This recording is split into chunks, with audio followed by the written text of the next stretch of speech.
Magnetic Destoner for mung beans. Jaykrishna Magnetics Pvt Limited has recently installed high-capacity magnetic destoner at food industry in Ajman, UAE.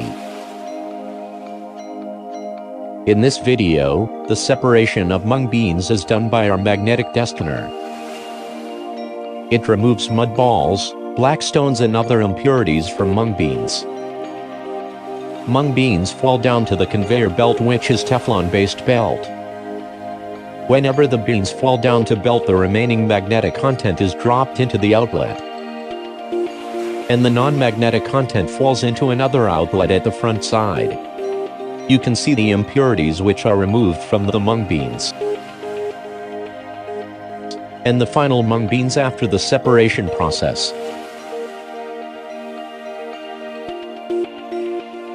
Our magnetic destoner is powerful magnetic separator to remove impurities from all types of pulses, grains, and spices. For more details about our magnetic destoner, visit our website www.jkmagnetic.com. Subscribe our channel for more related videos and hit the bell icon for more update.